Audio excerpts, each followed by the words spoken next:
13h, 14h, Europe 1 Info. Avec Clélie Mathias sur Europe 1, 13h21, l'heure d'accueillir vos deux chroniqueurs du jour. Clélie, l'ancien juge d'instruction Georges Fenech et le chroniqueur politique Jean-Claude Dacier.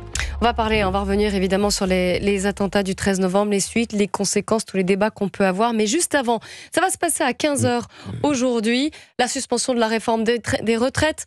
Je l'annonce un peu comme ça, mais on a fait les calculs. A priori, elle devrait être suspendue. Écoutez Aurore Berger, la ministre de l'égalité entre les femmes et les hommes, qui était l'invitée de Pascal Praud ce matin sur Europe 1 et CNews.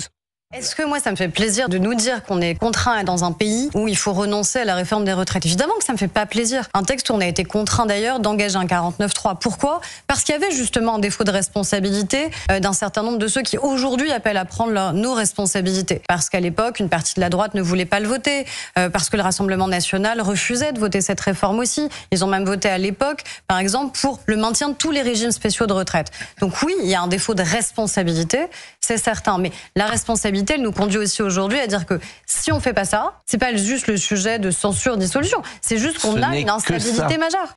Alors, Georges Fenech, Jean-Claude Dacier, si vous aviez dû choisir instabilité gouvernementale ou revenir sur la réforme des retraites, qu'auriez-vous choisi, Georges Fenech? Retour au peuple. Ah, donc le troisième. Et bien sûr. Et c'est évident, c'est la seule réforme qui tenait la route. En réalité, de deux mandats d'Emmanuel Macron, c'est la seule qui permettait de préserver un minimum de retour progressif vers l'équilibre budgétaire.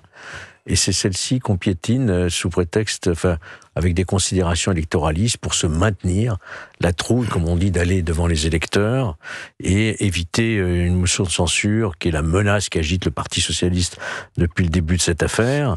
Donc tout ça n'est pas glorieux pour la classe politique. Elle n'était peut-être pas parfaite non plus, cette réforme des retraites. Bien entendu qu'elle n'était pas parfaite. On aurait pu attendre effectivement de l'améliorer avec la prochaine présidentielle, peut-être rentrer effectivement un peu de capitalisation dans ses retraites. On en parlait tout à l'heure avec Jean-Claude, c'est vrai, tout ça est vrai. Mais en off, vous ne l'avez pas fait au micro, hein, c'est pour ça que je précise. Mais on discute entre nous, vous savez. Oui, je vois ça. Ça nous arrive fréquemment. En fait, on se chauffe avant d'entrer sur le plateau. Voilà, donc moi, ce que je crois, c'est que c'était vraiment au déshonneur, Jean-Paul Terme. Déshonneur. Une classe politique qui s'est déjugée, qui s'est vraiment vendue, pour des plats de lentilles, parce que de tôt ou tard, de toute façon, ils retourneront devant les électeurs qui sauront en tirer les conséquences. Jean-Claude Dacier, même question, instabilité gouvernementale ou suspension de la réforme des retraites? Je ne suis pas d'accord avec Georges, mon ami. C'est bien, Georges, ça arrive, c'est pas grave. Oui, ça arrive. C'est le débat. Mais ça, oui, mais c'est le débat, c'est bien. Honnêtement, personne ne peut applaudir à la suspension, qui sera sans doute votée tout à l'heure, à la suspension du régime des retraites. On a eu trop de mal à faire voter cette réforme pour dire il faut la laisser filer parce que la situation politique l'exige.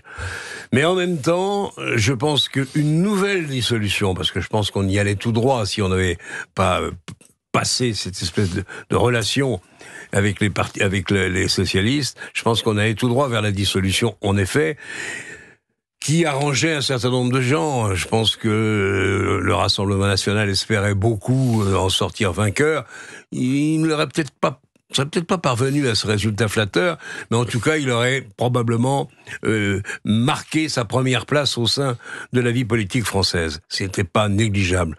Mais en même temps, redissoudre, ce qui était probable, même certain, redissoudre la Chambre un an après, ou un peu plus d'un an après, en pleine période de Noël, alors que l'économie française était demanderesse d'un peu de stabilité, moi, à tort peut-être, j'ai choisi la stabilité. Enfin, la stabilité. Quand on voit le spectacle, on va voir combien ça va durer. Honnêtement, quand on voit le spectacle de l'Assemblée nationale, par moment, je me dis, tu as probablement eu tort. En même temps, le coût d'une dissolution, c'est pas seulement le coût des isoloirs, le coût des enveloppes et des bulletins. Dans la situation où nous sommes, les taux auraient probablement bondi, nos intérêts auraient été bousculés, la situation de la France et de son économie aurait été ridiculisée. Donc, la suspension de la réforme des retraites, on l'a vu dans le journal, a un coût certain également aussi. Oui, sans aucun doute. On a dit 500 millions cette année, 1,5 milliard l'année prochaine. C'est pour ça que, honnêtement, le choix était difficile. Je trouve que le PS a été très exigeant. Mais ils en avaient besoin, eux aussi, politiquement. Si on gagne en même temps la rupture définitive, j'espère, entre les Insoumis et le PS, si on réintègre le PS dans les partis responsables capables de gouverner, la facture sera peut-être pas aussi lourde que ça. Mais je reconnais qu'il y a débat, franchement, c'est pas évident.